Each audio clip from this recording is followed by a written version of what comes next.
કેમ છો વિદ્યાર્થી મિત્રો? સપુષ્પ વનસ્પતિની બાહ્યકર વિદ્યાના આગળના ટોપિક પર્ણ વિશે આપણે જોઈએ. આ ચેપ્ટરની અંદર આપણે મૂળ, પ્રકાંડ, પર્ણ, પુષ્પ, ફળ, બીજ એની વનસ્પતિ શાસ્ત્રની બહુ પાયાની સંકલ્પના બાહ્યકર વિદ્યાની દ્રષ્ટિએ એ આપણે ક્લિયર કરવાની છે. તો આજે આપણો ટોપિક છે પર્ણ.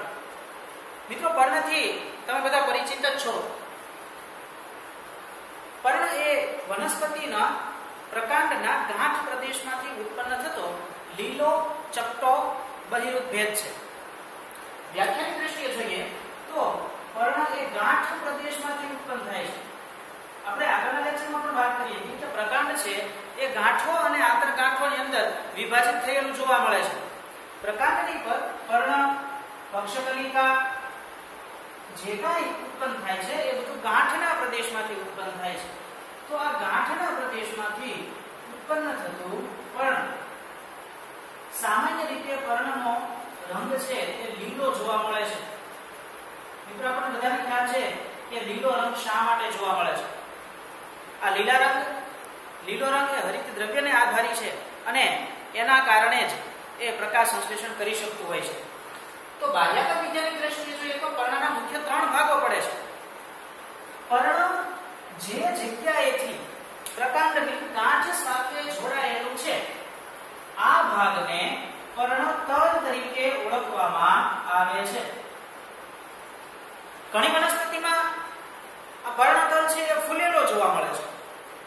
આવા ફૂલેલા પર્ણતલને પીનાધાર તરીકે ઓળખવામાં આવે છે. યાદ રાખજો મિત્રો, ઘણી વનસ્પતિમાં દાખલા તરીકે આપણે અહીંયા દોરીએ તો આ જે ગાંઠનો પ્રદેશ છે કે જ્યાંથી પર્ણ ઉત્પન્ન થાય છે ત્યાં પર્ણદંડ એ ફૂલેલી અવસ્થામાં જોવા મળે છે.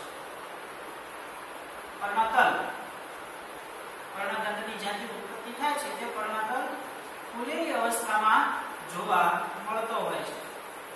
તો આવા ફૂલેલા પર્ણતલને પીનાધાર તરીકે ઓળખવામાં આવે છે. આ પીનાધાર છે એ પર્ણના અથવા તો પર્ણિકાઓના વિડાઈ જવા સાથે સંકળાયેલ છે. મિત્રો, આપણે એક લજામણીના છોડ વિશે જાણતા હશો તમે, તો એ વનસ્પતિને અડકવા માત્રથી તેના પર્ણો છે એ ભીડાઈ જાય છે. તો આ પર્ણો કઈ રીતે ભીડાઈ જાય છે? તો એની અંદર આ પીનાધારનો બહુ મોટો ફાળો છે.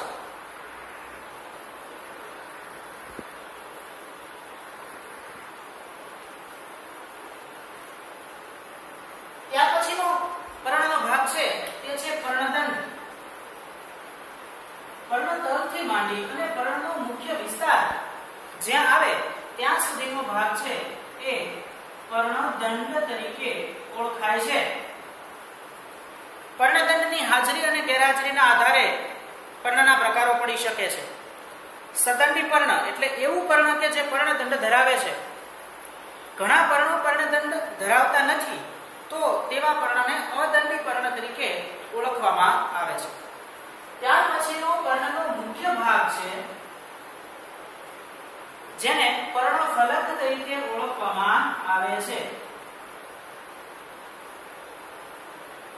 આ પર્ણફલક એ જ વિસ્તાર છે કે જે પર્ણનું મુખ્ય કાર્ય પ્રકાશ સંશ્લેષણ કરવાનું કાર્ય કરતો જોવા મળે છે.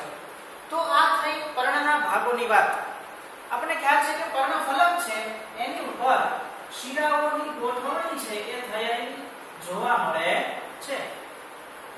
આવું પર્ણફલક એ અલગ અલગ આકારનું, અલગ અલગ કિનારી ધરાવતું, અલગ અલગ પર્ણનો અગ્રભાગ ધરાવતું આવા પર્ણોની વિવિધતા વનસ્પતિમાં પુષ્કળ જોવા મળે છે. અહીંયા આકૃતિમાં જે બતાવ્યું છે એ લાક્ષણિક પર્ણની આકૃતિ છે. પર્ણફલકના આકારોની વિવિધતાને આધારે જ આપણે મોટા ભાગે વનસ્પતિને ઓળખી શકતા હોઈએ છીએ. ત્યાર પછીનો શબ્દ આવે છે ઉપપર્ણ.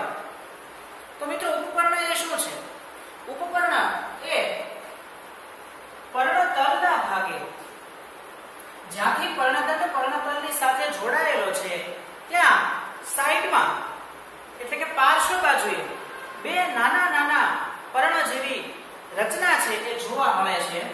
તો આ નાની પર્ણ જેવી રચના છે આને જે છોડમાં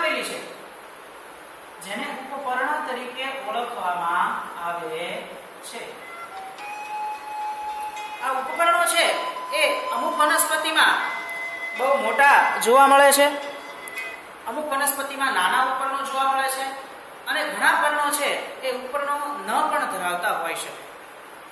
ત્યાર પછીનો શબ્દ છે કક્ષકલિકા. કક્ષકલિકા શબ્દ સમજવા માટે કલિકા વિશે આપણને ખ્યાલ છે કે પર્ણનું કુમળું સ્વરૂપ જેને કલિકા કહેવાય છે અને એ કઈ જગ્યાએ સ્થિત છે તો કક્ષમાં સ્થિત હોય તો તેને કક્ષકલિકા તરીકે ઓળખવામાં આવે છે. કક્ષ એટલે શું? તો પર્ણદંડ અને પ્રકાંડ ની વચ્ચે એટલે કે પર્ણતલની જગ્યાએ જે ખૂણો બને છે, આ ખૂણો, ધારો કે આ ખૂણો, તો આ જે જગ્યા છે એને કહેવામાં આવે છે કક્ષ.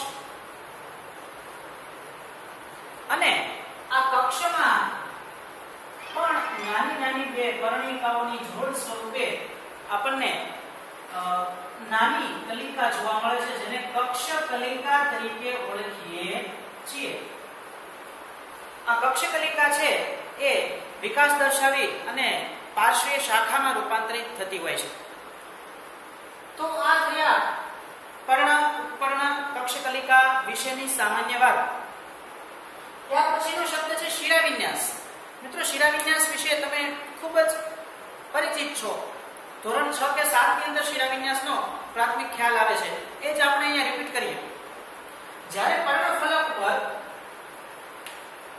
શિરાવિન્યાસ એટલે શું?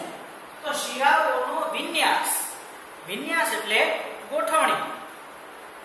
તો શિરાઓ પર્ણફલકમાં જે રીતે ગોઠવાયેલી હોય એ પ્રકારને, એ ગોઠવણીને શિરાવિન્યાસ તરીકે ઓળખવામાં આવે છે. મુખ્ય બે પ્રકારના શિરાવિન્યાસ છે એ જોવા મળે છે. આપણને ખ્યાલ છે સમાંતર શિરાવિન્યાસ અને બીજું છે જાલાકાર શિરાવિન્યાસ. સમાંતર શિરાવિન્યાસ વિશે આપણને ખ્યાલ છે કે જ્યારે પર્ણફલક પર શિરાઓ સમાંતર રીતે, રેખીય રીતે ગોઠવાયેલી હોય ત્યારે આવા પ્રકારના શિરાવિન્યાસને સમાંતર શિરાવિન્યાસ તરીકે ઓળખવામાં આવે છે. પણ જો પર્ણની અંદર શિરાઓની ગોઠવણી જાળીદાર રીતે થયેલી હોય તો આવા પ્રકારના શિરાવિન્યાસને જાલાકાર શિરાવિન્યાસ તરીકે ઓળખવામાં આવે છે. આ શિરાવિન્યાસના મુખ્ય બે પ્રકાર થયા. પર્ણના પ્રકારોની વાત કરીએ તો પર્ણના મુખ્ય બે પ્રકાર છે, સાદું પર્ણ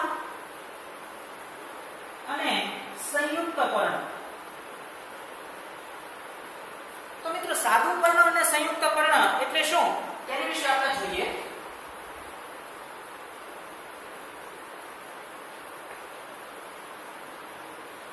એક લાક્ષણિક પર્ણની આકૃતિ આપણે દોરીએ.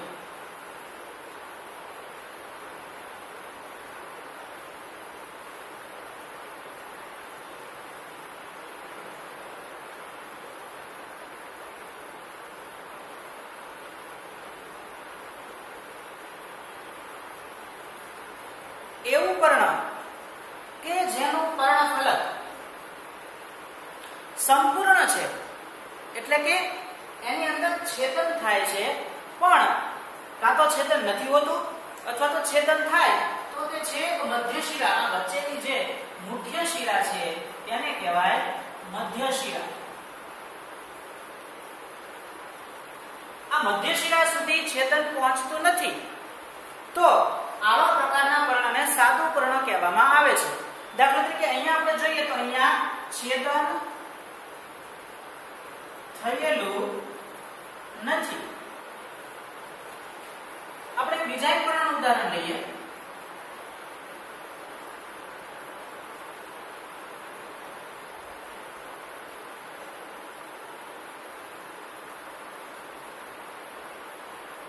ધારો કે કોઈ વનસ્પતિનું પર્ણ આ પ્રકારે છે.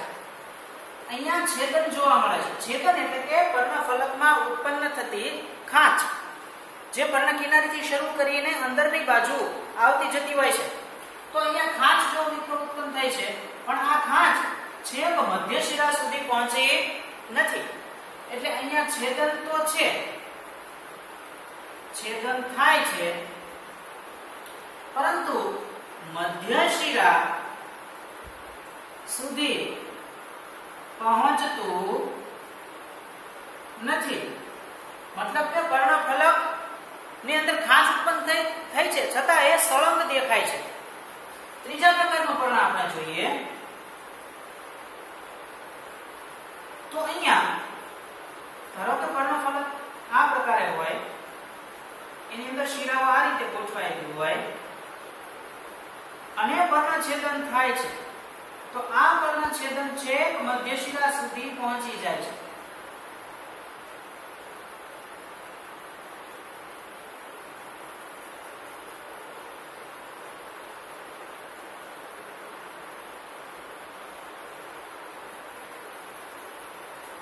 અને એના કારણે આખું પર્ણ છે એ નાની નાની પર્ણિકાઓમાં વિભાજિત થયેલું જોવા મળે છે.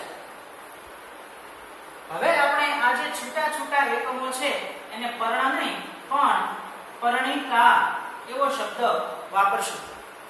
તો જ્યારે પર્ણફલકનું છેદન થાય છે, ખાંચ ઉત્પન્ન થાય છે, આ ખાંચ છેક મધ્ય શિરા સુધી પહોંચી જાય છે અને પર્ણફલકને પર્ણિકાઓમાં વિભાજિત કરી નાખે છે, ત્યારે આવા પ્રકારના પર્ણને સંયુક્ત પર્ણ તરીકે ઓળખવામાં આવે છે. અહીંયા છેદન પણ થાય છે અને છેદન મધ્ય શિરા સુધી પહોંચી જાય છે,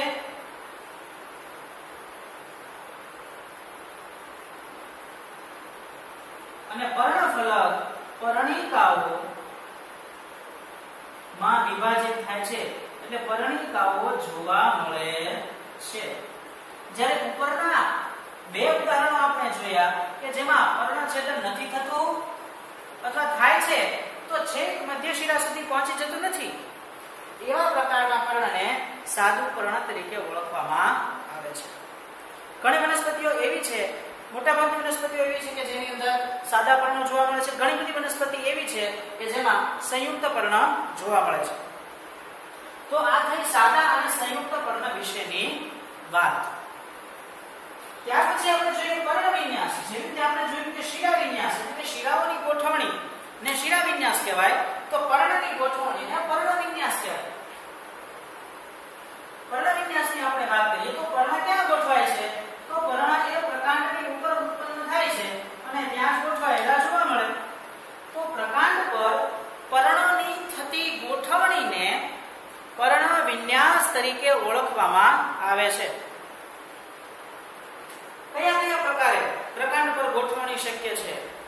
તો આપણે અહીંયા જોઈએ, ધારો કે આ પ્રકાંડના ઉપરના ગાંઠના પ્રદેશ છે, કાં તો આ ગાંઠમાંથી દરેક ગાંઠમાંથી એક વખતે એક પર્ણ ઉત્પન્ન થતું હશે,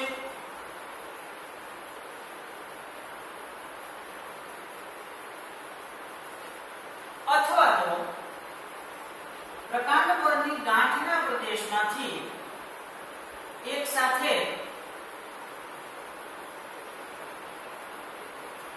બે પર્ણ ઉત્પન્ન થતા હશે,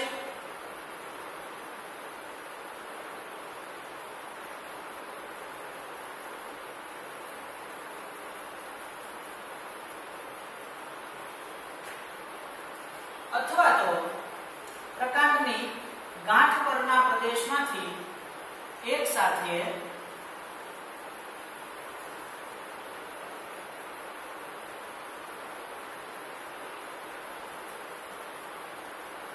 બે કરતા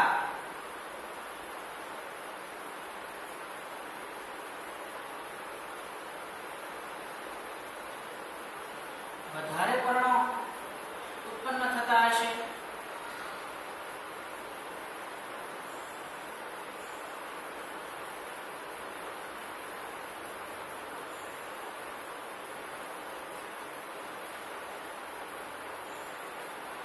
જ્યારે પ્રકાંડની ગાંઠ પર એક સાથે એક જ પર્ણ ઉત્પન્ન થતું જોવા મળે છે, ત્યારે આવા પ્રકારના પર્ણ વિન્યાસને એકાંતરિત પર્ણ વિન્યાસ તરીકે ઓળખવામાં આવે છે. જ્યારે પ્રકાંડની ગાંઠના પ્રદેશમાંથી એક સાથે બે પર્ણ ઉત્પન્ન થાય છે ત્યારે તેને સન્મુખ પર્ણવિન્યાસ તરીકે ઓળખવામાં આવે છે. જ્યારે પ્રકાંડની ગાંઠના પ્રદેશમાંથી એક સાથે બે કરતા વધારે પર્ણ ઉત્પન્ન થાય છે ત્યારે તેને ભ્રમિરૂપ પર્ણવિન્યાસ તરીકે ઓળખવામાં આવે છે. એકાંતરિત પર્ણવિન્યાસના ઉદાહરણની અંદર આપણે જાસૂદ લઈ શકીએ.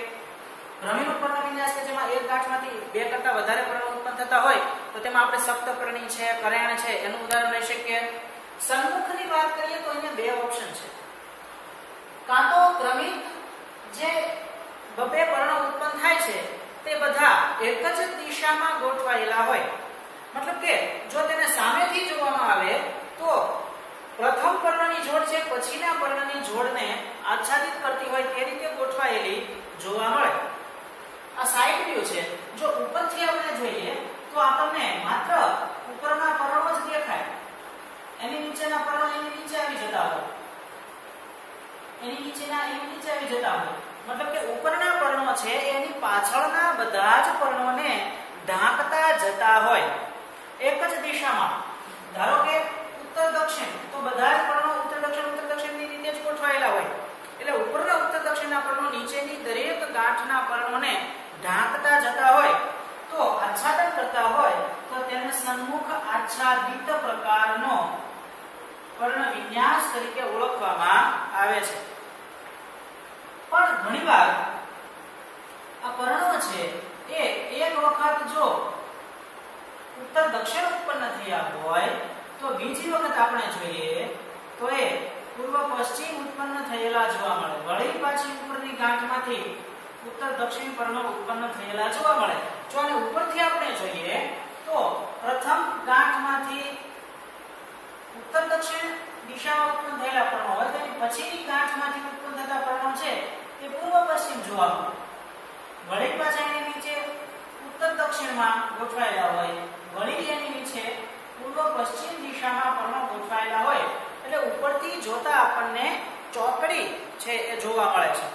એટલા માટે આવા પ્રકારના પર્ણવિન્યાસને સન્મુખ ચતુષ્ક તરીકે ઓળખવામાં આવે છે. સન્મુખ આચ્છાદિત પ્રકારનો પર્ણવિન્યાસ છે એ સીતાફળની અંદર, જામફળની અંદર જોવા મળે છે. જ્યારે સન્મુખ ચતુષ્ક પ્રકારનો પર્ણવિન્યાસ છે એ આંકડાની અંદર બહુ સ્પષ્ટ રીતે આપણે જોઈ શકીએ છીએ. તો આ છે પ્રકાંડગત પર્ણોની ગોઠવણી એટલે કે પર્ણવિન્યાસની વાત. હવે આપણે જોઈએ પર્ણના રૂપાંતરો. જેમ મિત્રો આપણે મૂળ પ્રકાંડની અંદર રૂપાંતરણો જોયા એ જ પ્રકારે પર્ણ પણ રૂપાંતરણો દર્શાવતું હોય છે. રૂપાંતર એટલે શું? તો કે પર્ણ વનસ્પતિની જરૂરિયાત પ્રમાણે પોતાના મુખ્ય કાર્ય પ્રકાશ સંશ્લેષણ સિવાય નું કાર્ય કરવા માટે જ્યારે રૂપાંતરિત થાય છે ત્યારે તેને પર્ણના રૂપાંતરણો તરીકે ઓળખવામાં આવે છે. સૌપ્રથમ રૂપાંતરણ છે આરોહણ. આરોહણનો આપણને ખ્યાલ છે કે જ્યારે વનસ્પતિનું પ્રકાર નબળું હોય અને વનસ્પતિને હવા ઉજાસ માટે અથવા સૂર્યપ્રકાશની સારી એવી પ્રાપ્તિ થાય એ માટે કોઈ આધાર પર ચડી અને હવાઈ રીતે ગોઠવાતી હોય છે ત્યારે જો એની અંદર પર્ણો રૂપાંતરિત થયેલા જોવા મળે તો તેને પર્ણનું આરોહણ માટેનું રૂપાંતરણ કહેવામાં આવે છે. દાખલા તરીકે નખવેલ નામની વનસ્પતિ છે તો નખવેલ નામની વનસ્પતિમાં પર્ણિકાઓ છે એ અંકુશમય જોવા મળતી હોય છે અને આ અંકુશમય પર્ણિકાઓ છે એ આધારની સાથે ચોંટી અને વનસ્પતિને હવાઈ રીતે ગોઠવે છે. વટાણાની અંદર ઉપપર્ણો છે એ સૂત્રમય રચનામાં ફેરવાઈ જાય છે અને એ પર્ણને છે એ ઉપરની દિશામાં લઈ જતા હોય છે. તો આ રીતે આરોહણ માટે સૂત્રોની અંદર રૂપાંતરણ થતું જોવા મળતું હોય છે.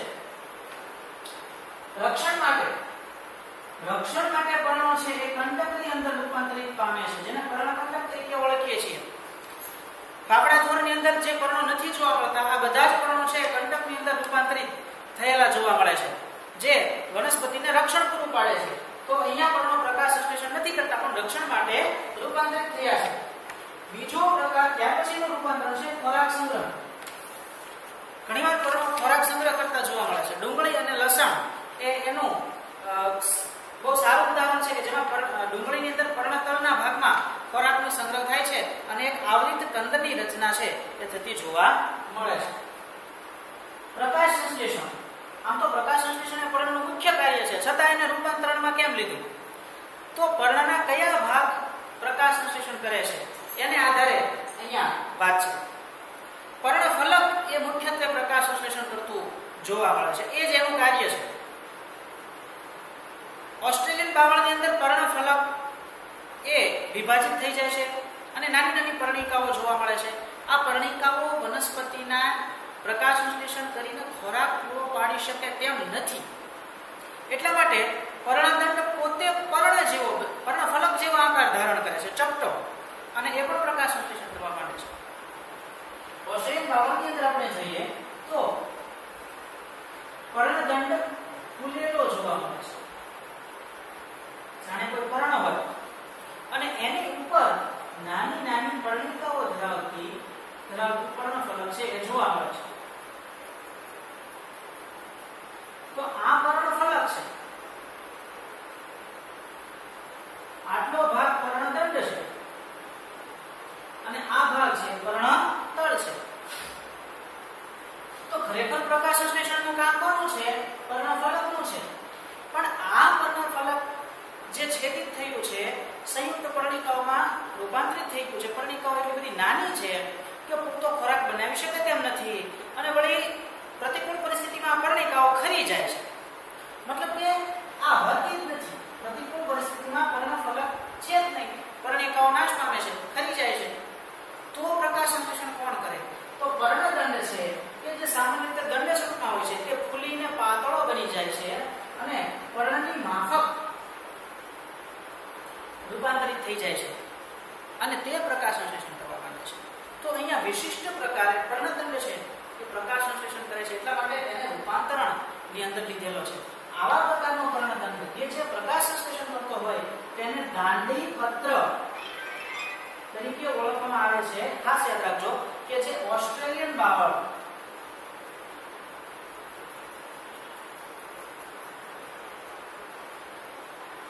ની અંદર આપણને જોવા મળે છે. તો પ્રકાશ સંશ્લેષણ માટે પણ પર્ણ વિશિષ્ટ રૂપાંતરિત થાય છે. ત્યાર પછી એક અલગ જ આખું કાર્ય છે કીટ ભક્ષણ. મિત્રો, વનસ્પતિ છે એ સ્વાવલંબી છે, પોતાનો ખોરાક જાતે નિર્માણ કરે છે. જરૂરી ખનિજ તત્વોનું શોષણ છે એ જમીનમાંથી કરે છે. પણ ઘણીવાર જ્યારે આ ખનિજ તત્વોની માત્રા વનસ્પતિને અપૂરતી હોય છે ત્યારે ઘણી વનસ્પતિના પર્ણફલક છે એ અલગ અલગ વિશિષ્ટ રચનામાં રૂપાંતરિત થઈ અને કીટ ભક્ષણ કરે છે. કીટ ભક્ષણ કરવું એનો મતલબ શું? તો કે દાખલા તરીકે વિનસનો મક્ષિકાપાશ છે, કળશપર્ણ છે, આ બધી વનસ્પતિઓમાં પર્ણફલક રૂપાંતરિત થાય છે અને કીટકોને એની અંદર ફસાવે છે. આ ફસાવેલા કીટકો છે એ પર્ણ દ્વારા તે સ્ત્રાવિત થતા અંતઃસ્ત્રાવોની મદદથી મરી જાય છે, એનું પાચન થઈ જાય છે અને એને પર્ણ છે એ શોષી લે છે. તો અહીંયા વનસ્પતિ છે એને આપણે કીટકભક્ષી વનસ્પતિ કહી શકીએ, જે અન્ય વનસ્પતિ કરતા અલગ છે. કારણ કે વનસ્પતિઓ સામાન્ય રીતે પોતાનો ખોરાક જાતે નિર્માણ કરે, સ્વાવલંબી છે, એ બીજા કોઈની ઉપર આધારિત નથી. પણ વનસ્પતિનો આ વર્ગ એવો છે કે જે કીટ ભક્ષણ કરે છે. અર્કજ્વર, મક્ષિકાપાશ, કળશપર્ણ જેવી વનસ્પતિઓ છે એ નાના નાના કીટકોને દેડકા સુધીના સાઈઝના, ગોકળગાય સુધીના સાઈઝના પ્રાણીઓને પણ પોતાની અંદર ફસાવી દે છે અને તે એમાંથી પોષક તત્વોનું શોષણ છે એ કરી લે છે. તો આ થઈ પર્ણ વિશેની સામાન્ય બાહ્યાકાર વિદ્યાની વાત. આભાર.